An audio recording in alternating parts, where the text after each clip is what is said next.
Well, I think we're ready to start. Can everybody hear me? Okay. Good evening. Thanks for being here tonight. It's such a beautiful night. My name is John Tracy. I'm going to be your moderator tonight. I've also been a Chugach member for more than 30 years. So I'm delighted to be here with you tonight. On behalf of the Municipality of Anchorage, Municipal Light and Power, and Chugach Electric, I want to welcome you. Thank you for coming to this forum tonight. This is about you. This is an opportunity for you to ask any questions you may want to ask.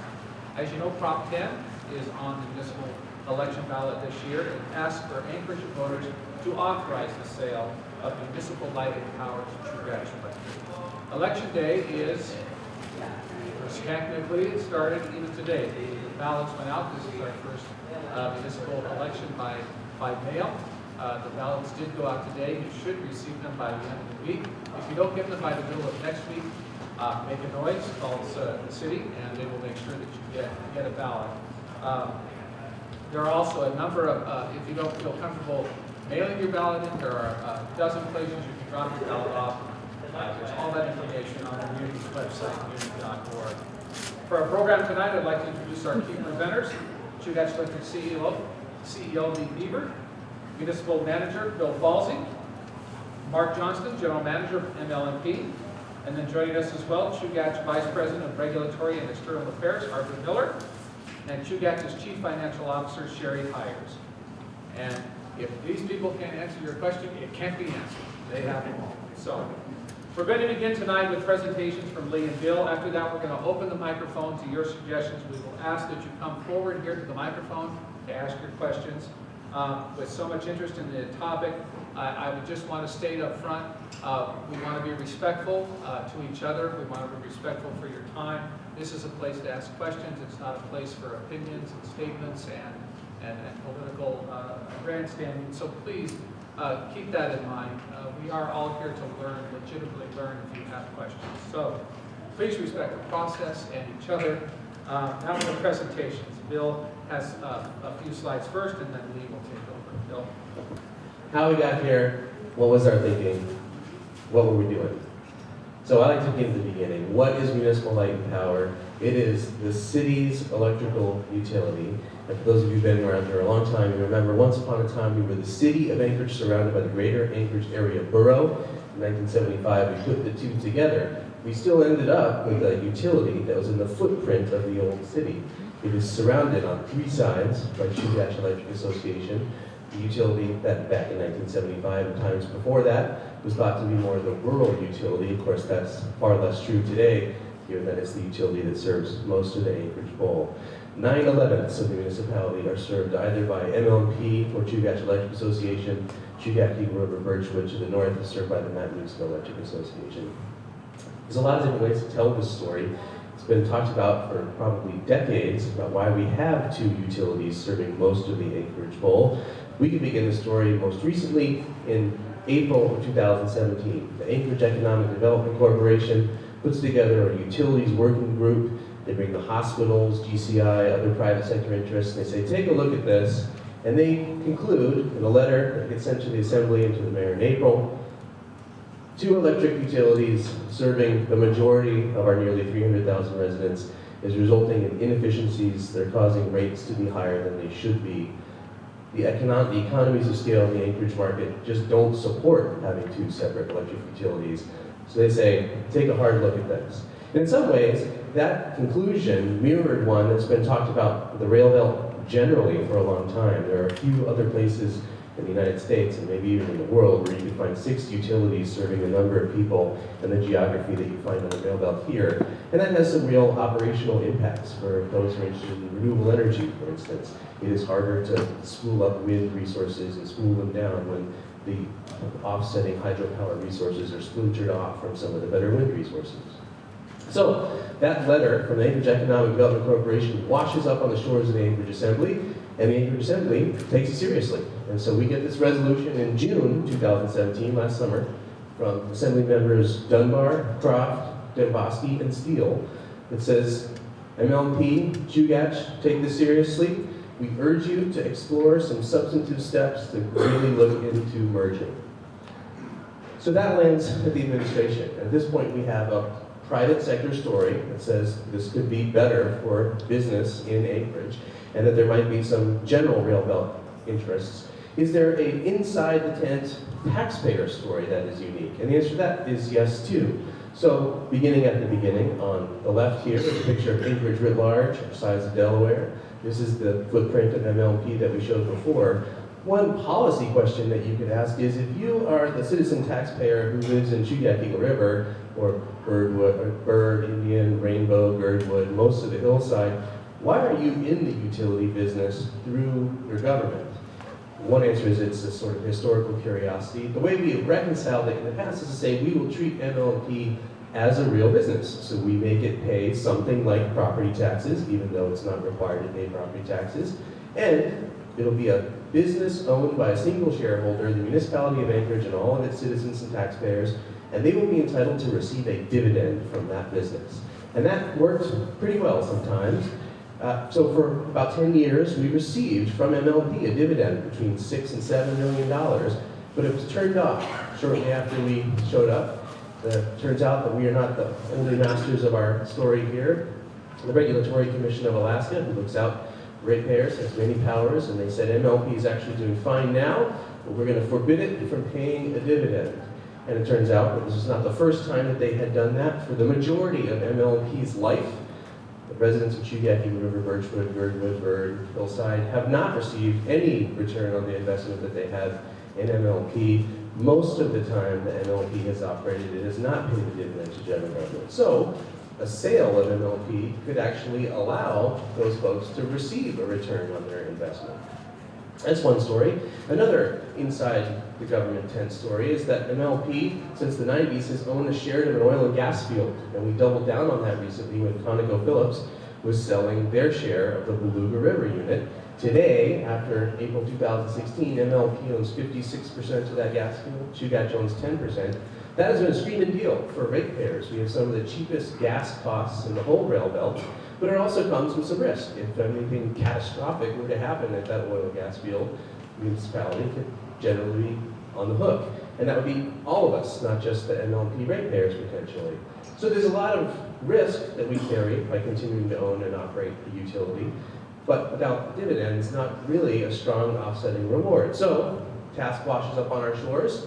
Assembly says take this seriously, and we do. We think maybe this is the time to finally make good on this decades-long slow conversation about potentially merging into utilities. What's the first thing that we need? We need some credible sense of what MLP is actually worth. So we go out and we hire a financial advisor. It's been pretty widely reported that that was Goldman Sachs. And they do an analysis for us. And that analysis is now available to every one of you. The August report that they produced is available without any redactions online. And they do an analysis for us where they say there are a lot of different ways you can value an enterprise, but 3 standard ways are to look at the price to earnings ratio of publicly traded corporations, the price to earnings ratio of actual utilities that have been recently sold, or to do a discounted cash flow analysis. We can do that on the assumption that the utility is operating at its current approximately 40%, 60% equity to debt ratio, and you get these illustrative enterprise values, and they're all sort of pushing you in the same direction. One of the things that that report also made clear, though, is that there is a significant trade-off between the value of the enterprise and the utility, the rates that the utility can charge. So to get that, they said most outside buyers would be looking at this as an asset that they would get and then immediately try to jack the return on the equity that they bought. And that would require moving to a 10.9% return on equity, which is much higher than MLP has ever actually been able to achieve in the near term. And to do that, you would have to have significant non-gas cost base rate increases, and they were projecting as much as 10% in the first 2 years, and then you have to keep going back to the RCA for new rate increases every 2 years until you got there. So that's sort of understand fundamental consideration. The top dollar comes at the cost of more utility expenses for ratepayers. So we continue our conversations with Chugach with that valuation in hand, and here's what we get. We will give you the fuller story from the Chugach side of the ledger. They offered to give us a payment that will wipe out MLP's current debt. MLP currently has more than $500 million in debt, and a closing cost payment of another $170 million, which gives us $712 at closing.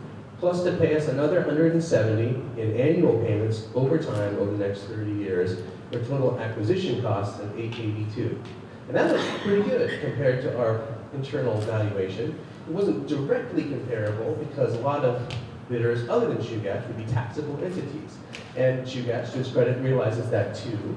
And so in addition to the 882 acquisition payments, they offered to pay us payments in lieu of tax for the next 30 years as well, with a net present value of 142, and that gets you to the advertised $1 million price tag. That looks pretty good, but along the way, other companies also see that the Assembly has suggested that we do something with ML&P, and those other companies, like Golden Valley Electric, the Fairbanks member-owned cooperative, Ares, a financial company out of New York, Vista, the lower 48 company that's in the process of being sold to a Canadian company that operates the Juneau utility, Siri Energy, and then Matlusk Electric sort of came into the picture late in the game with less of a definitive expression of interest than the rest of them did. Every one of those folks gave us an expression of interest. We set up a data room, we answered the questions, we treated them seriously, and those expressions of interest are also now available for anyone online. We looked at those expressions of interest seriously for two reasons. First, because we thought it's a nice market check on what we're hearing from Chugach. What do the other people in the world think ML&P is worth? And also because we thought, even though we have been put on the path of finally consolidating these utilities, maybe there is something better out there, and we want to turn over all the rocks and make sure that we're doing the right thing here. So we got those expressions of interest in. We had our financial advisors compare them on an apples-to-apples basis. The bottom line was that even as compared to those other expressions of interest, Chugach Electric looks highly competitive. On this analysis that we prepared, there's only one number on the chart which is a little bit higher than the Chugach number. That's the upper end of the Golden Valley Electric range that came in on their second bid. A couple things to say about that. Their bid is centered, the second Golden Valley bid, expression of interest is centered on 960, so you'd have to make a pretty heroic assumption that you're going to get the highest amount that Golden Valley offered to pay.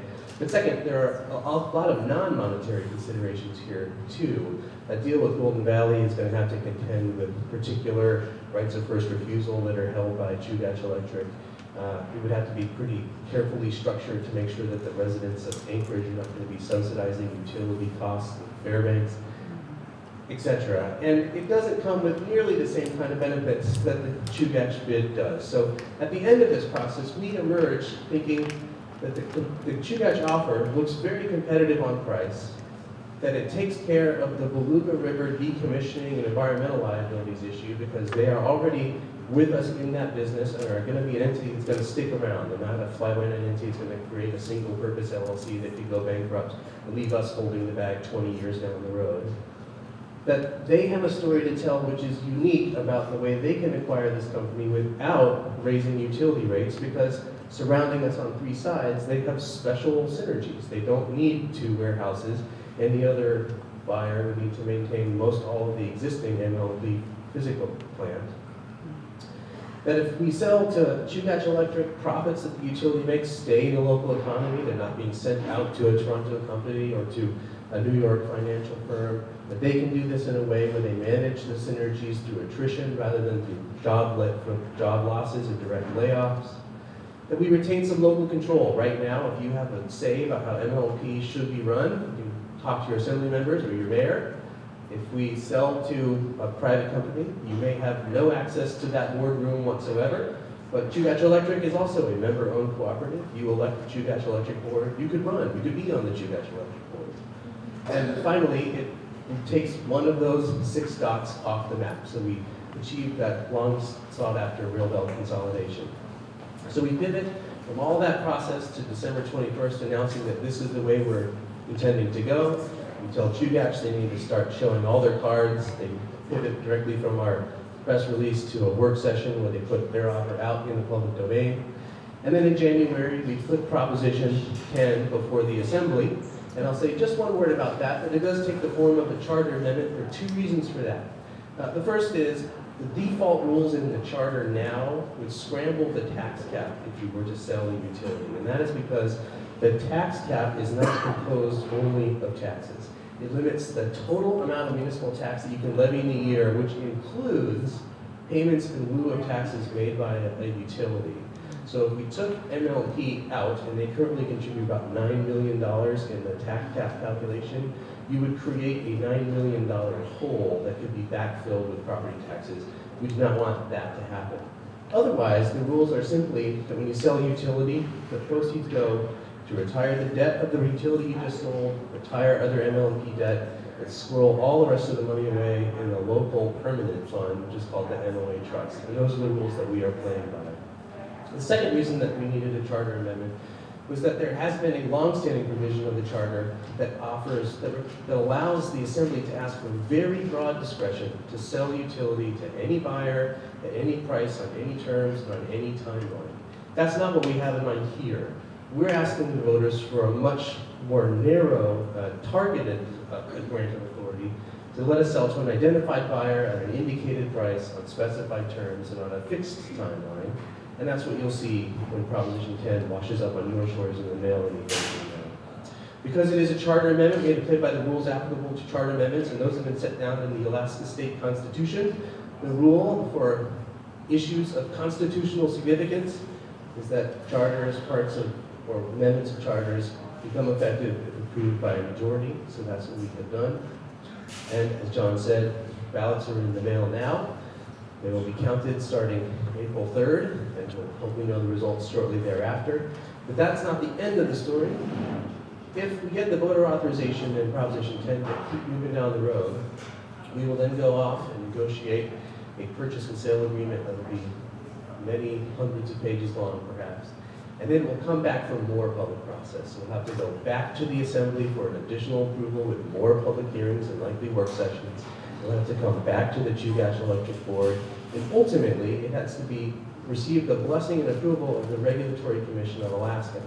So even if we get MLP and Assembly and Chugach all on board, the disinterested third party who's looking out only for ratepayers will also have to be convinced. And in that process, the lawyers who are on salary at the Attorney General's office, who are only paid to intervene in these kinds of proceedings with ratepayers' interests in mind, will also be looking to take the deal apart and surface anything that looks amiss. So there's a lot of more process to come, but that's the pitch that we're putting to voters for the Proposition 10. It should be showing up in your mailbox any day. With that, I'll turn it over to Liam.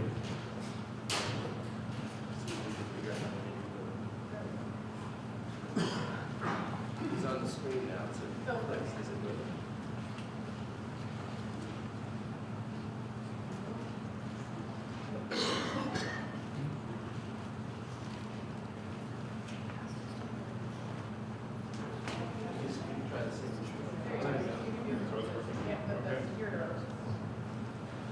Well, good evening, everybody. My name is Lee Thiebert. I'm the CEO of Chugach.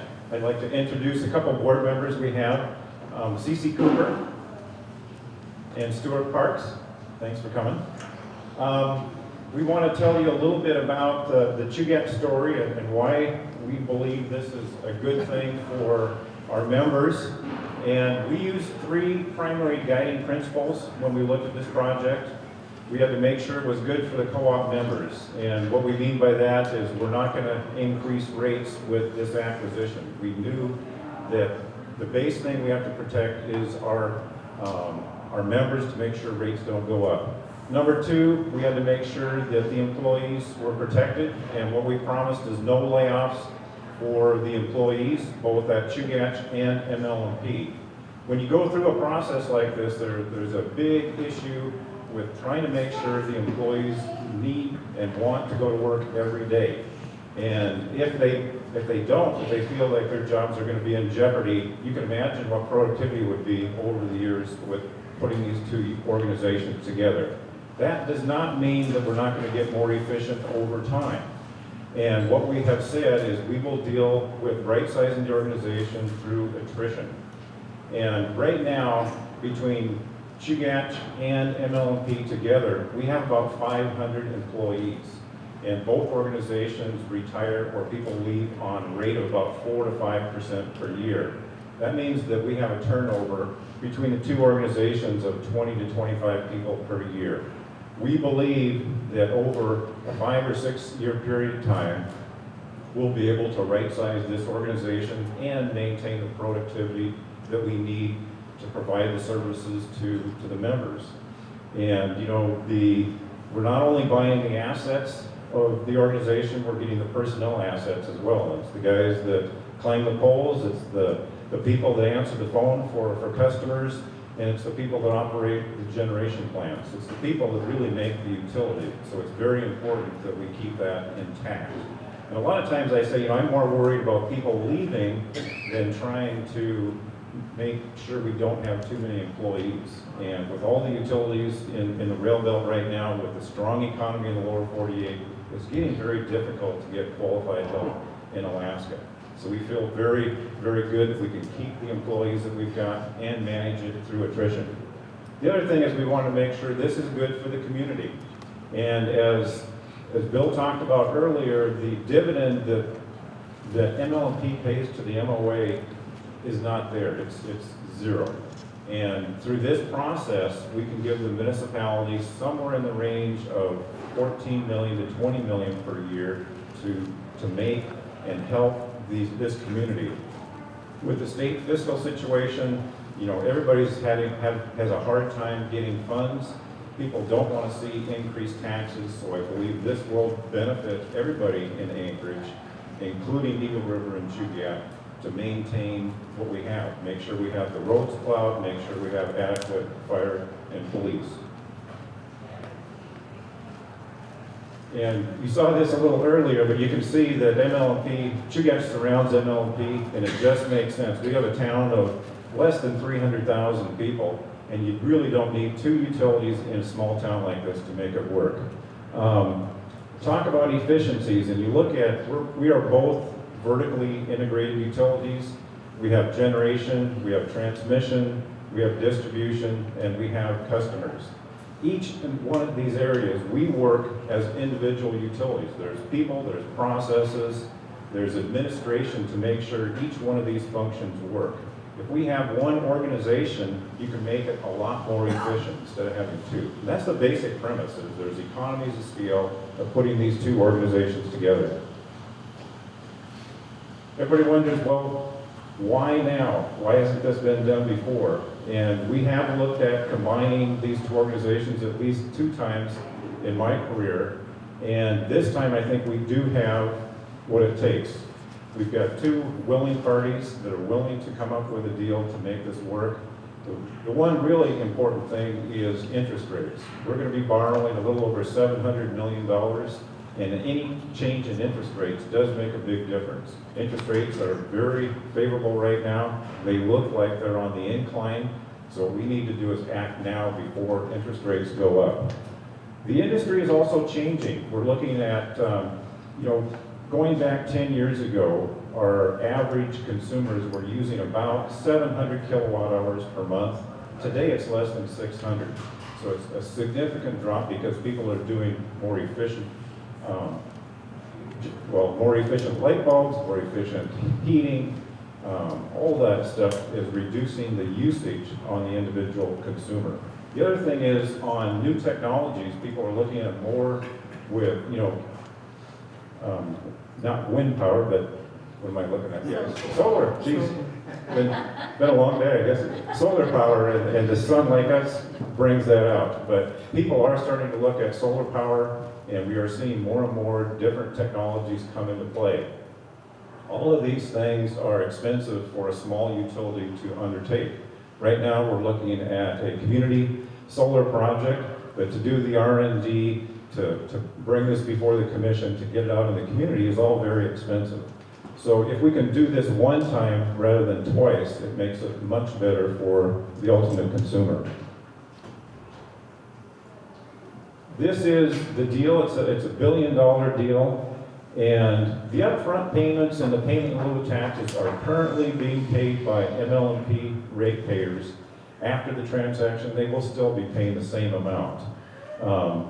The upfront payment of $712 million is basically the debt and the equity that MLMP has. The cost of that, when we acquire it, will be no different.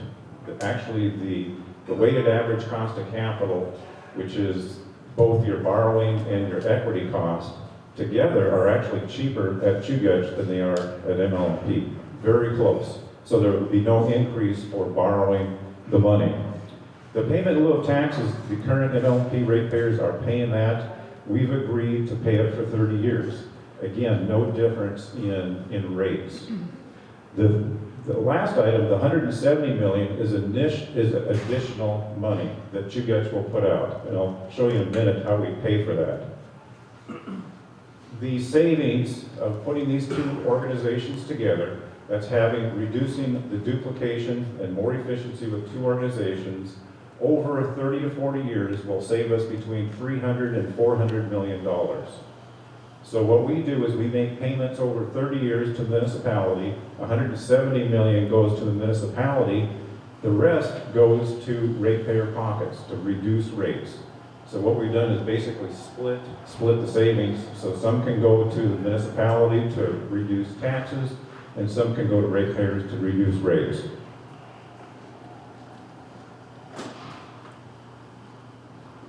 Where do the savings come from? These are the primary areas. You know, we don't need two headquarters facilities. You know, you don't need two warehouses. You don't need two fleets. So all those will be combined over time and to make it more efficient together. On the technology side, you know, we have SCADA systems, we have financial systems, we have billing systems. All those things can be combined so you're doing it once rather than twice. That's just more efficient. Other savings we've talked about were finance savings. There's regulatory, when we go to the regulatory commissions, it's a very expensive process. You know, going down for filing can cost up to $1 million or more. You only do that once rather than twice. And then we've got less Fire Island wind curtailment. Right now with the Fire Island project, we spill about 10% of the energy that's produced. There's times that we just can't take that energy. With the addition of MLP, we have greater hydroelectric resources, and the way we regulate our wind is with hydroelectric. You can store the energy you pond it in the lake from one time to the next. What we tried is trying to regulate a wind project with a gas turbine. It just doesn't make good sense. Basically, you've got a turbine that's idling at half throttle, waiting for the wind to drop off.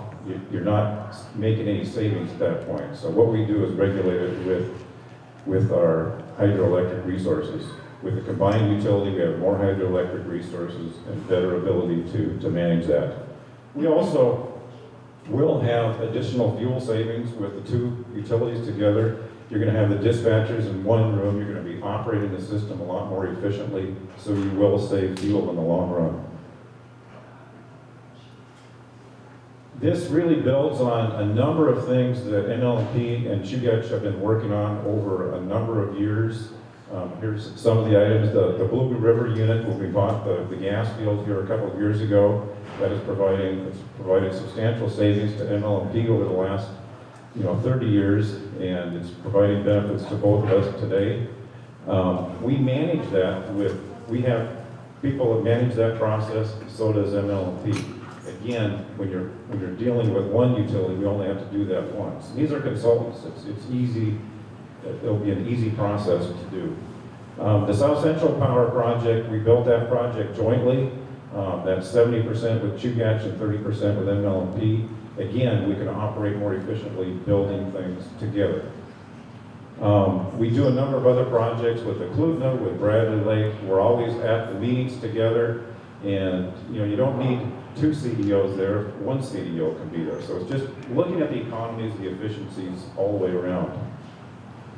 We have been working with not only MLP, but Matanuska Electric on a power pool, trying to save savings where we take all of the load for the 3 service areas, and then we dispatch the most efficient unit, so it's the least cost operation.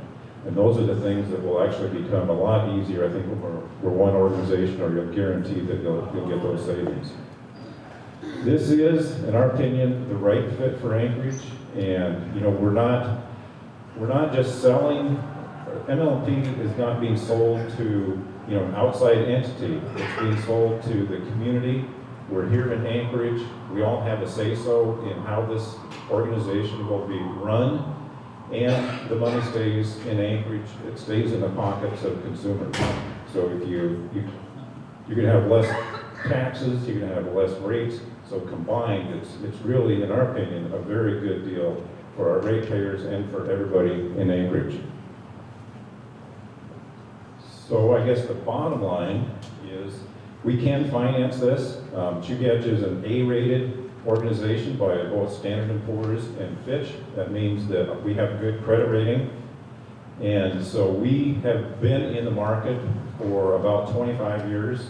We did a very similar offering back in 2011, 2012. And that was a time where we were refinancing some bullet debt, and we built the South Central Power Project all about that same time. So we put those two items together, and we borrowed about $525 million. That was very successful at the time. We had about 3 times the offerings that we had. We had over $1 billion. But people said, hey, we'd like to borrow you some money. And we see the market very similar today. We have a strong asset-backed indenture, and we believe we'll have no problem in financing this acquisition.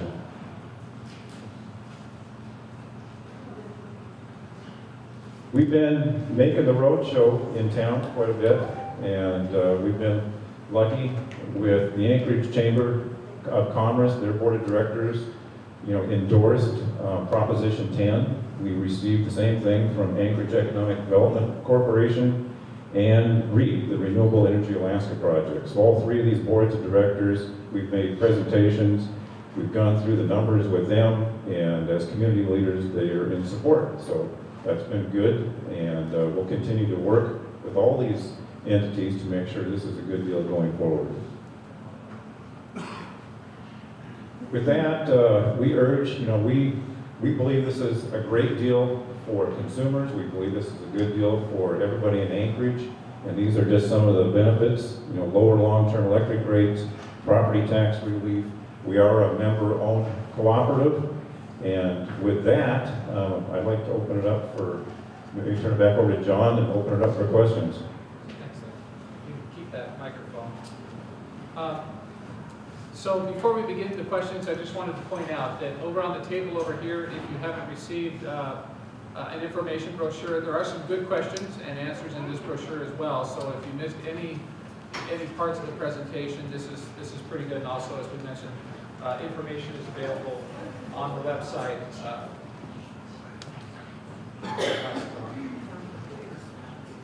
These slides are also available on poweranchorage.com on that website. So with that, this is now your forum. We invite you to come to the microphone. Please, as I said before, be respectful of each other. But any question, please come up and ask.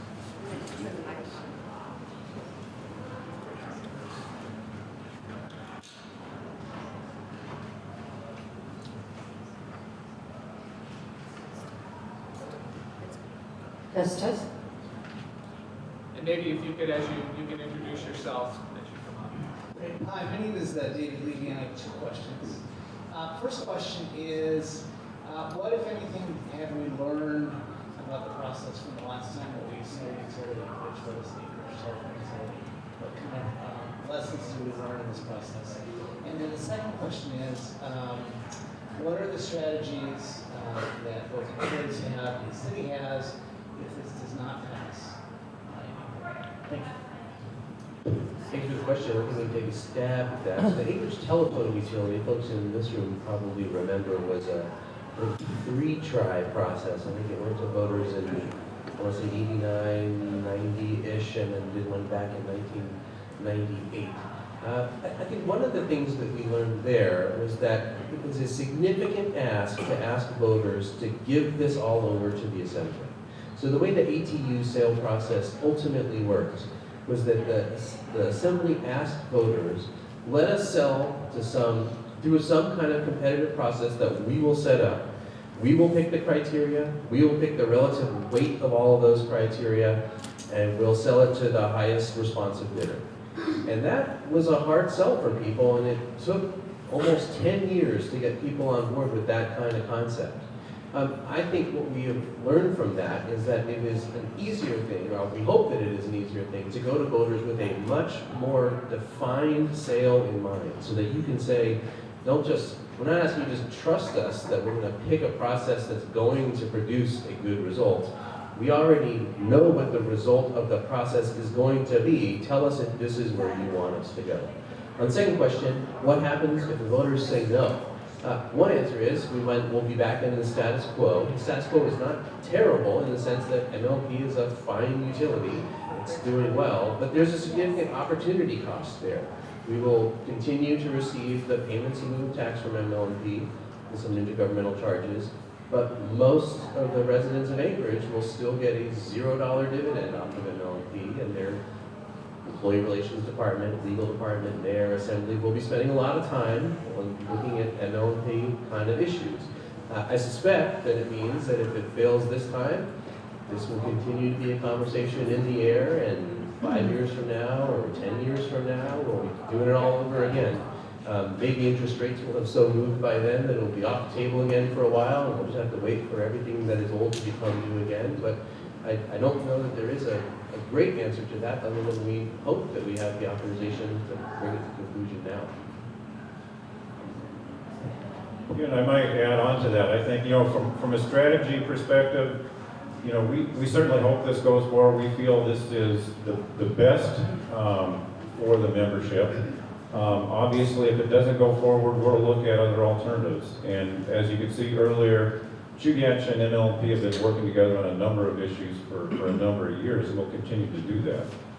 So if this doesn't go forward, I think our strategy would be, okay, is there other things that we can do? Is there a call center, or what would make it as ideal as having the two organizations bolted together?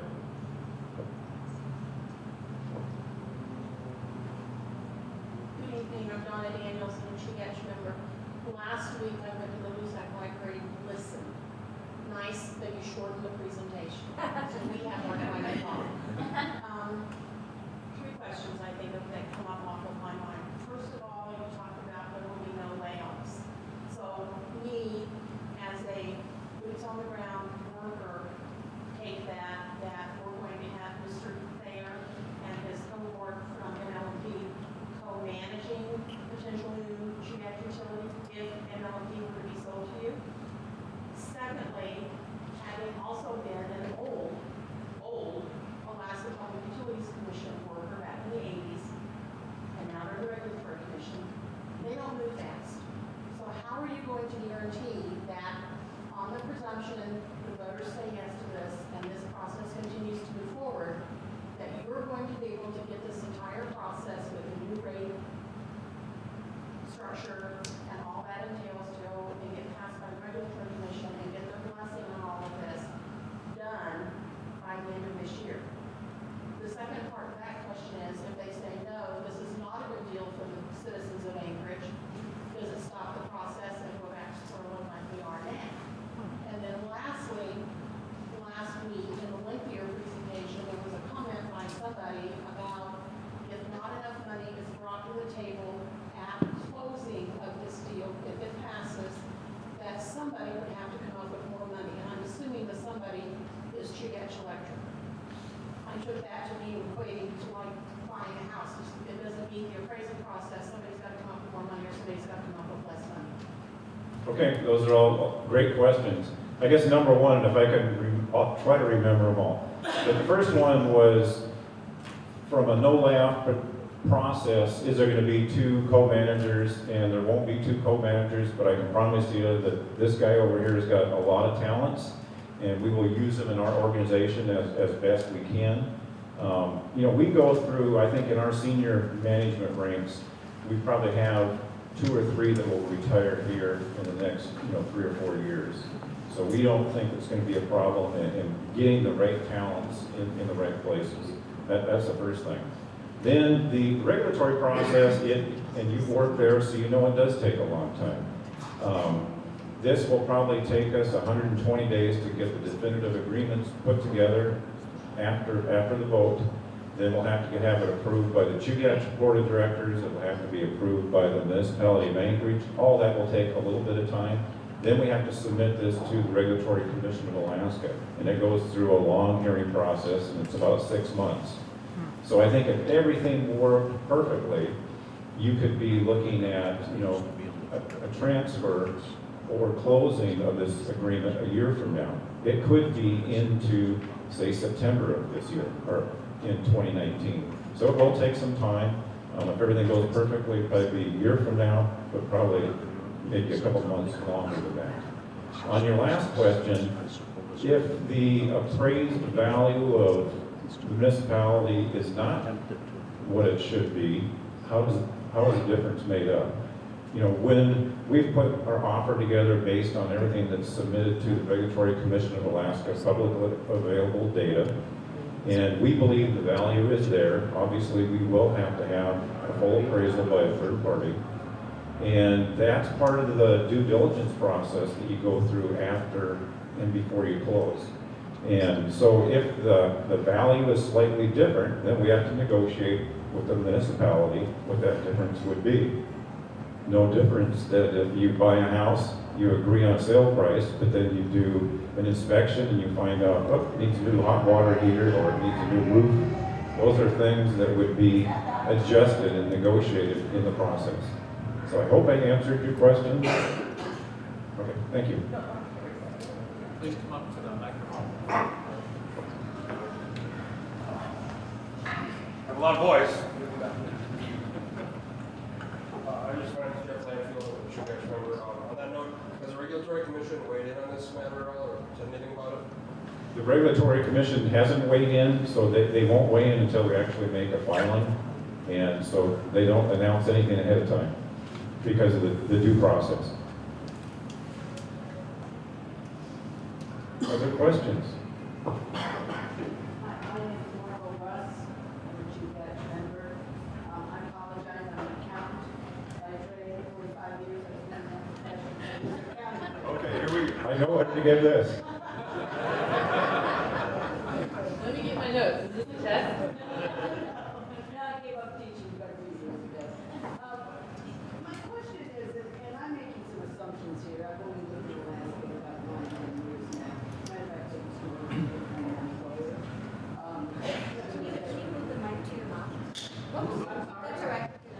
I'll just hold it from there. Okay. I'm sorry, I'm short, I can't help that. I tried to be tall, but I didn't get there. My question is, first off, I'm assuming that the members who work for MLP are part of a defined benefit plan for retirement. This is my question. And I'm kind of assuming that probably Chugach has some other plans. I may be wrong on that. And so, what are the arrangements we made to take care of the fact that we're now assuming a lot of liability if we take on? I know that you're all gonna give probably Chugach some money for their food benefits that are in there now, but are they gonna continue to be under this plan and how much is it gonna cost Chugach? That's my first question. Let me give you the second one and then I can kind of fade away. My second question is about the Alua taxes. I mean, I'm assuming that utility, the Chugach pays the Alua taxes too into the city because it's part of the city. I didn't think they were tax entities, so I'm assuming they're paying the Alua taxes. So this additional Alua taxes amount we need to pay, is that going to be paid solely by people who currently are MLP members and not Chugach members? That's my questions. Okay, well, I'll take the first one and then Lee can take the hard one. Our employees are actually part of the Public Employees Retirement System. The Public Employee Retirement System for the state has 4 tiers. And it, in theory, the smallest tier, tier 1, it has the best benefits, and then as they proceed to tier 4, they become less generous, we'll put it that way. Tier 4 is a defined contribution plan, a 401k. The first 3 tiers are defined benefit plan, pension type plan. And what will happen is when the acquisition is completed, the employees will move from the PERS system. They will not be part of it any longer. They will move over and they'll be part of one of the plans that Chugach has. So there won't be existing liabilities associated with the retirement plan. Does that answer your question on that one? I'm sorry. We do have IBEW employees, as does Chugach. Those pension benefits are paid by the utility to IBEW and to their retirement plan. And so that stays the way that it is, and there won't be any liability associated with those employees transferred to Chugach either. Yeah, and Chugach does have a defined benefit program that will bring the employees into. And on the union side, it's the same trust from both sides, so it'll be very transparent. On your property tax issue, Chugach as a cooperative does not pay property taxes. So as we talked about before, we don't need to pay it, but we knew we were competing with other people that potentially would pay property taxes. So we figured we had to give that value back to the municipalities. That's why we agreed to pay the payment in lieu of taxes. But we don't pay property taxes. Now, that is only for the assets that are at ML&P. Chugach, we're not going to pay property taxes on what we currently have. And the ratepayers, the Chugach ratepayers won't be paying for ML&P's taxes. And there's two separate rates that we'll have probably for a number of years. And if you look at the two rates together, they're about the same. And Mark and I, we've gone back and forth on who's the lowest rate between, residential and small commercial and large commercial. He's probably a little bit lower right now. But the difference is they've got a very low fuel cost and they have a higher base rate. And so it's going to be very difficult on day one without, our promise is not to increase rates to members. So we're going to have separate rate structures. So the payment in lieu of taxes will be on the rates for ML&P customers and not on Chugach.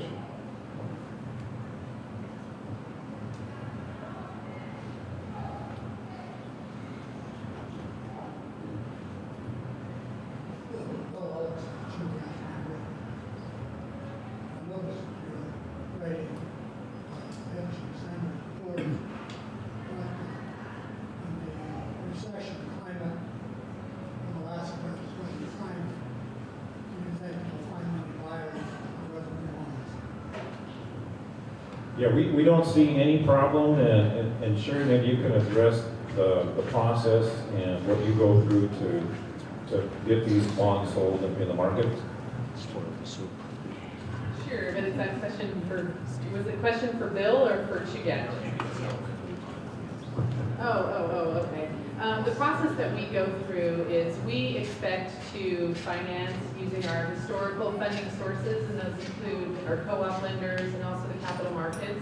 As Lee mentioned before, we have over 25 years experience, and that is how we expect to finance this transaction. Nothing different than we've done before.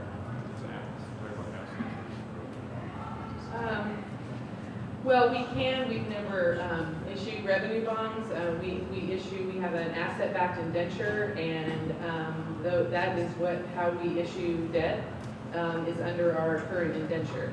So as long as we have that asset-backed indenture in place, that's what we plan to do.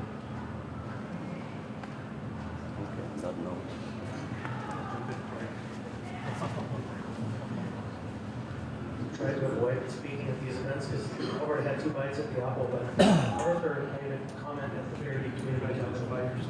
Yeah, Christopher Constant on the Acres Assembly. And a member of the downtown legacy area if this bill passes through, but you just spoke to the idea that the downtown, the kind of legacy people will continue to pay those payments in lieu of taxes, but that's offset by the Louisville purchase, which is able to keep the cost of energy down for our neighborhood, so there's a balance there. But it's projected to last 22 years, that Louisville, until 2033. And so at that point, I heard from your representative that we'll find a way to blend the rates at that point. Is that true? Yes. Yeah, I think, that you make a good point. Is for what we've agreed in this transaction is that the gas that's used by ML&P will continue to be used by ML&P legacy ratepayers through 2033. And 2033 is the estimated, decline of the Beluga River unit. And so the rate, that fuel rate differential will be there through 2033. After 2033, and what was important to our board is that ultimately we have a common rate for the entire utility. So I think that's really where we're headed, but it's going to take us a few years to get there. Right, and so the point just really is that if the payments in lieu of taxes continue only for the legacy ratepayers until 30 years after the transaction, that's a substantial rate increase for the downtown people. But if at that point, when the Bloomfield Field has expired its value, that's when the rates merge, then it seems we have cheap equity. And so I thank you for that at the Fairview Community Council. Absolutely, good point. Chris, the other thing is that the current projection of the field is that it will be uneconomic to produce after 2033. We are going to go through another reservoir analysis, both Chugach and MLP. We'll probably do it together because, of course, we'll save with doing one instead of two. But what we expect, based on the way that we're currently producing the field, is that it will last longer than 2033. So that will carry that differential farther into the future to offset the payment in lieu of taxes.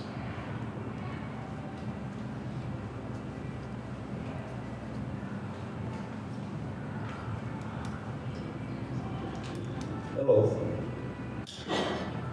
My name is Uwe Kalenka. About 10 years ago, I was on the board of directors at Chugach Electric. I'm sure Mr. Tibet recalls our relationship. Mr. Tibet, when you called me, the first thing out of my mouth was, what took you so long? Meaning the unification of MLMP and Chugach. Since then, I had the opportunity to analyze basically what you're proposing there. Now, I think it's a great idea to eliminate the various co-ops in the rail bed. There should only be one organization, not 7. Having said that, why in the world would you want to saddle us with a hidden tax of over $300 million over time? We own Chugach and we own MLMP.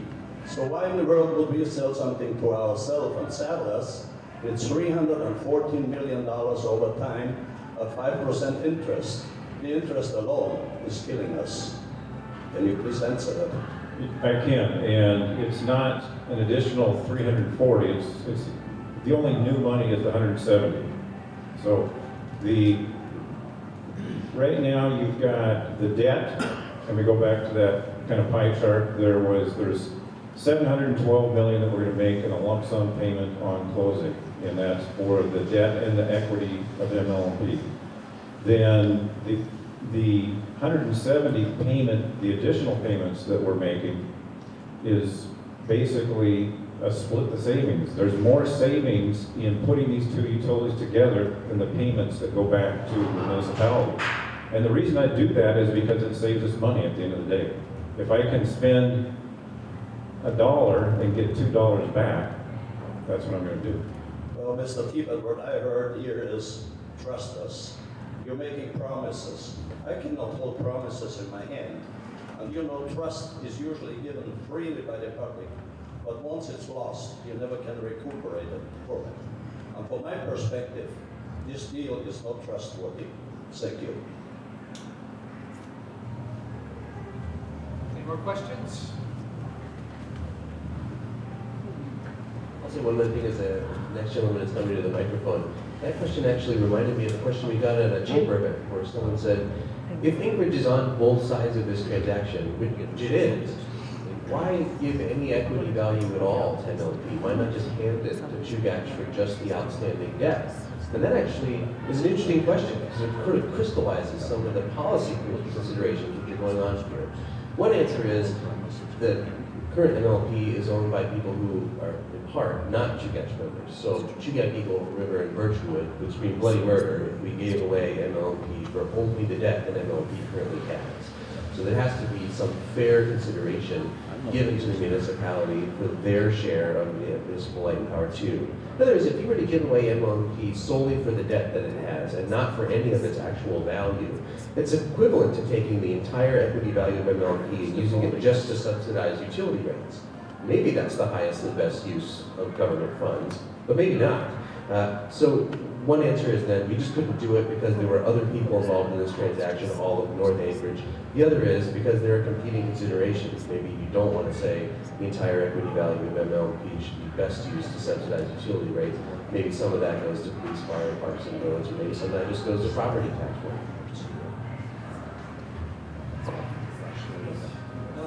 Like a previous,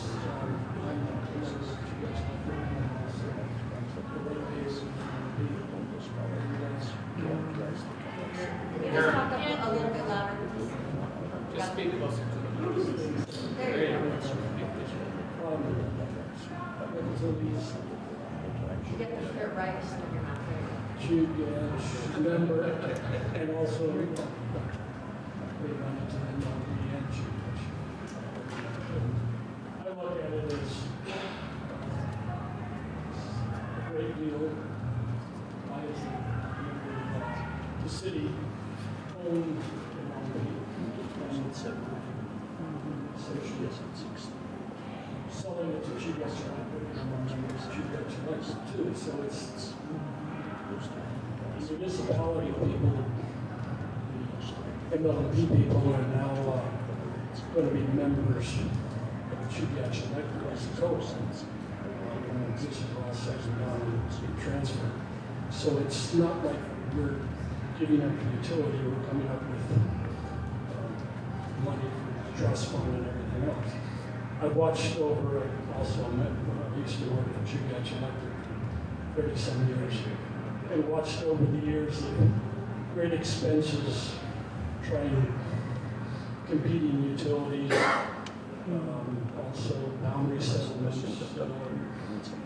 and all the expenses of having several, in the municipality, several different utilities over the years, and the lawsuits, and MLP trying to take over Chugach, and Chugach trying to take over MLP, and the associated expenses.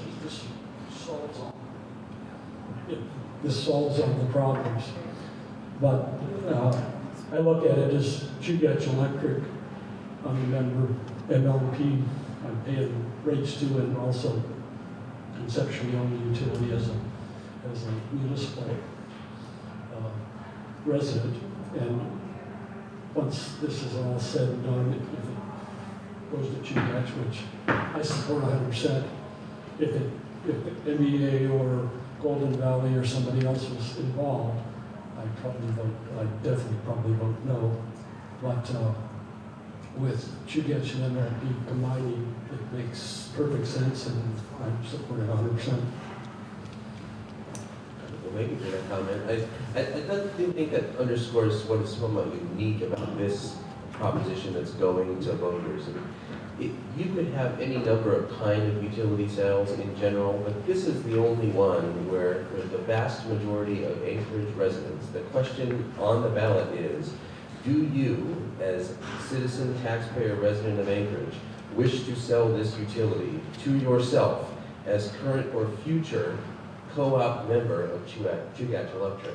And I think that's part of what the unique interest has been in this particular transaction for decades. That's why this one keeps coming up.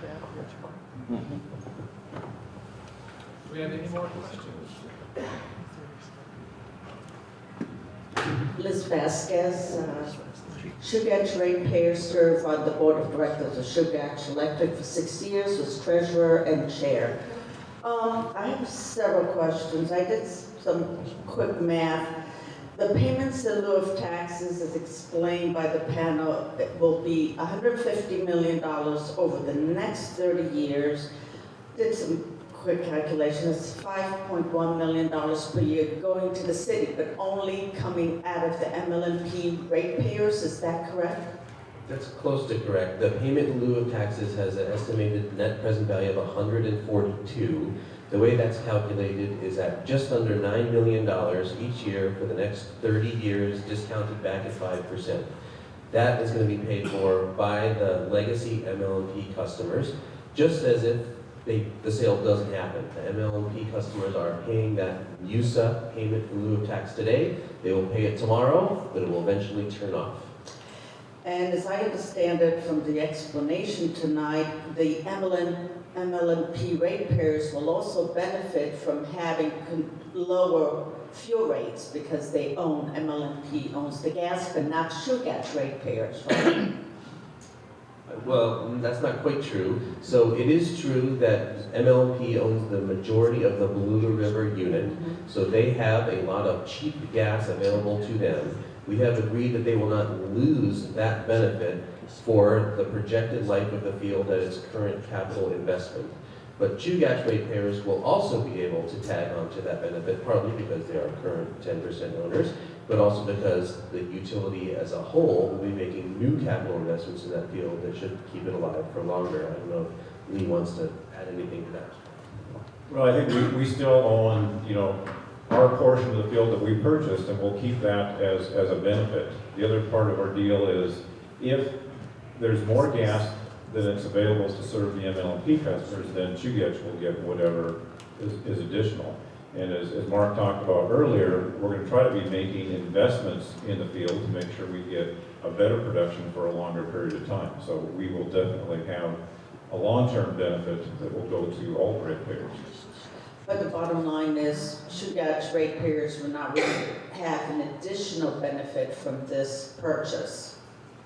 We already own, the Chugach ratepayers already own, what, 10 or 20% of? Yeah, we're up roughly 10%. That's what I thought. Okay, so we have some benefits now Absolutely. after the purchase. So from what I hear, it's not going to be until 2033 that we're going to start seeing some benefits when the rates join up or are unified.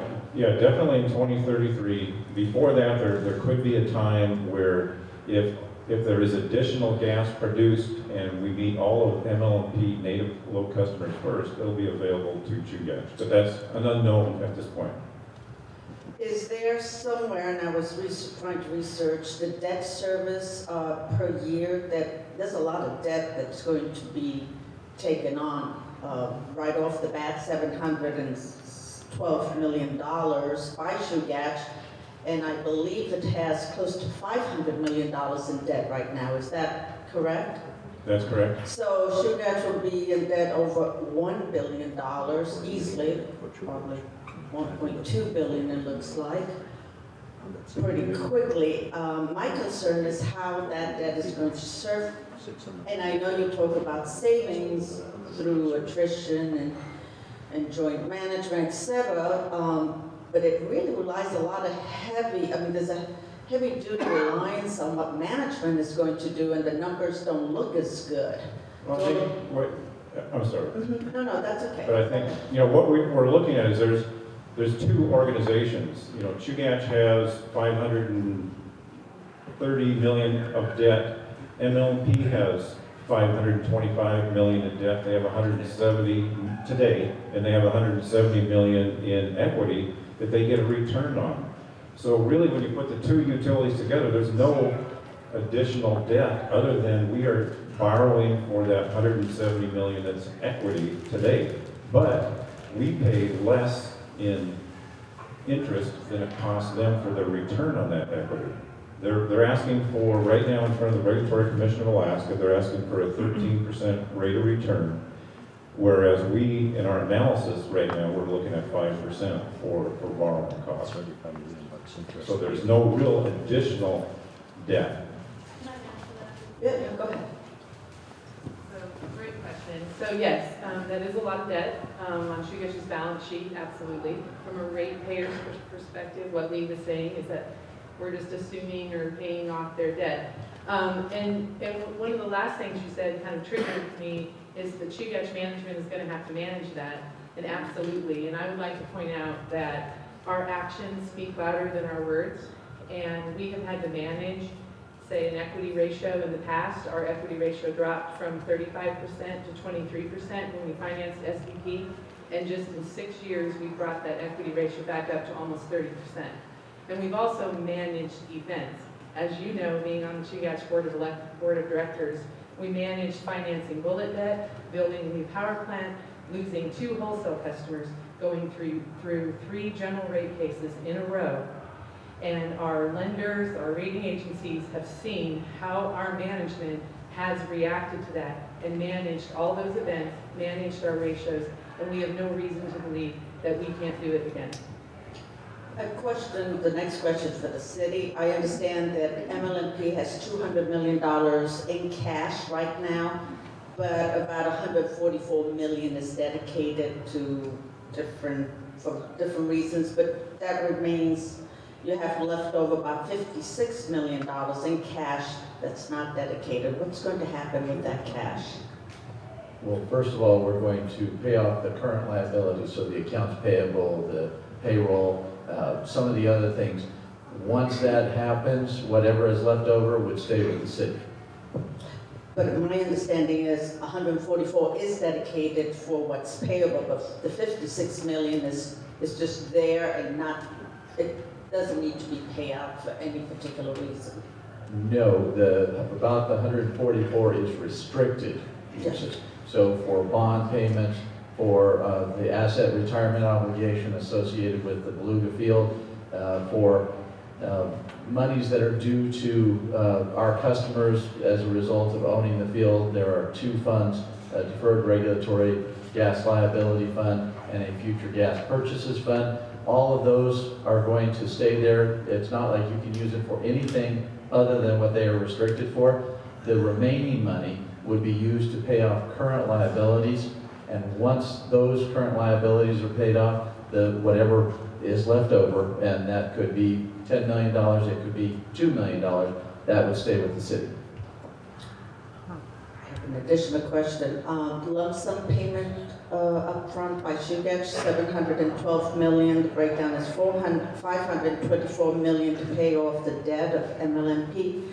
170 million as a payment in equity lump sum. But then there is a whopping $18 million for the fees. I know you have to pay the brokers that put these deals together. Well, how does that break down, $18 million? I'm going to have Sherry answer the defeasance question. So the defeasance is an estimate to defease MLMP's debt. It's not paying any of those broker fees. You have to set up, it's called a legal defeasance, and you set that up in an escrow, and the bondholders are paid out of that, and that's set up similar to what happened with ATU, I believe. Oh, okay. So that's not a broker fee, that's not a financing fee, that's actually required from their existing bondholders, legal defeasance to defease that debt. That's what that amount is represent. And go ahead. Did I? No, all yours. One of the questions I've always had is, if it's such a great deal, why the secrecy? It took a Freedom of Information Act request by the newspaper to find out there were 5 other identities or companies interested in the sale. I mean, you know, we're talking about a cooperative on one hand, we're talking about the city. These are not private companies. There should be accountability and transparency, and I don't get it why there wasn't a transparency from the get-go. It just seems that this is being rushed. I'm not saying that it's a bad deal, but it certainly puts a lot of doubt in a lot of people's mind. If it's such a great deal, why not discuss this with the community? I mean, I'm for the general idea of consolidation. When I was chair, we were studying that very issue, but the way this was conducted makes me very uneasy. Well, I think that's a great question, and we agree there should be maximum transparency, and the good news is we have landed there now. So the Goldman Sachs analysis is available to everyone to read without any redactions. The expressions of interest are available to read without any redactions. Why did it take a Freedom of Information Act request? Well, I'll tell you, there are a lot of financial advisors in the world who will only play ball with you if you agree to cloak them in secrecy. We say, as a general rule, we are the government, we cannot cloak anyone in secrecy, and the negotiation typically ends like this. We will say, we will agree not to go to the mountaintop and shout all your details to the public, but whenever anyone asks, we are going to have to tell you what you told us.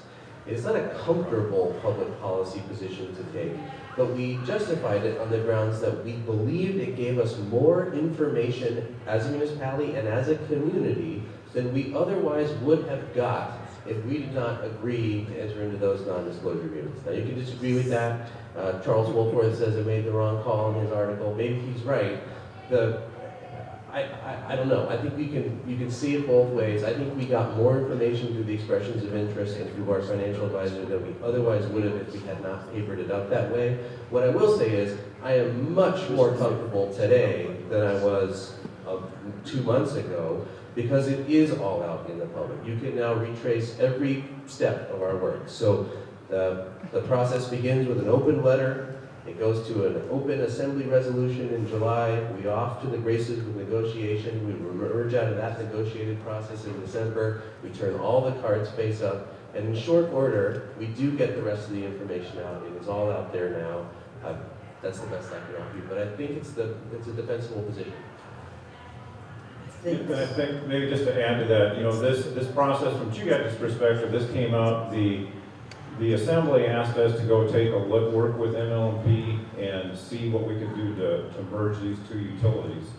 And, I think we had a lot of discussions, we had a lot of negotiations back and forth between, say, midsummer and December. And we were in really negotiations that entire time. And the minute that the Muni announced that we were the, apparent bidder, we've been on a road show. We've been doing, I think we've probably had over 20 to 25 community meetings like this, trying to meet with everybody to answer their questions. And this process isn't over yet. We'll continue to have discussions. If anybody wants more information, we'll have that available. We do have our website where a lot of the information is on ouranchorage.com. And this process will also heat up if everybody in the municipality approves this deal, then we still have a definitive agreement to work out. We still need to go back to the Chugach Board of Directors where we'll have more meetings. There'll be assembly meetings where we'll talk about the deal, and then it goes before the regulatory process. So the process we're only about halfway through it. Ms. Vasquez, I'm sorry. My last question. Okay. Proposition 10, and this is more for the benefit of the audience because a lot of people may not realize what proposition does. This proposition does. It changes the amount of voters that is required to pass this from 60% to 50%. So people should know that it's also changing the charter. Well, same was that comment. That's not strictly true. So we are changing the charter, and the rule that's set out in the Alaska State Constitution is if you want to change the charter, it has to go to voters, and it happens with a majority vote. There is an old provision of the charter, which we used for the ATU sale, which sent things out to bid, which was the provision that said the assembly gets to pick the criteria, they get to weigh the criteria however they like, no guarantee on any particular outcome, but you can give us broad authority. It did have a 60% route. That's not what we wanted. That was not the voter authorization that we were asking for. We're asking for a new way, and that's what we have put out in Proposition 10. Are there any other questions? Well, seeing none, I don't know if we're invited to the birthday party next door, but it sounds like want to thank everybody here on the panel, but especially want to thank you. A reminder again that the ballots did go in the mail today. You should be getting them shortly. If you don't get them by the middle of the week, please contact the city to make sure you get your ballot. Regardless of how you vote, please exercise your right to vote. And thank you all very much for taking the time to do this.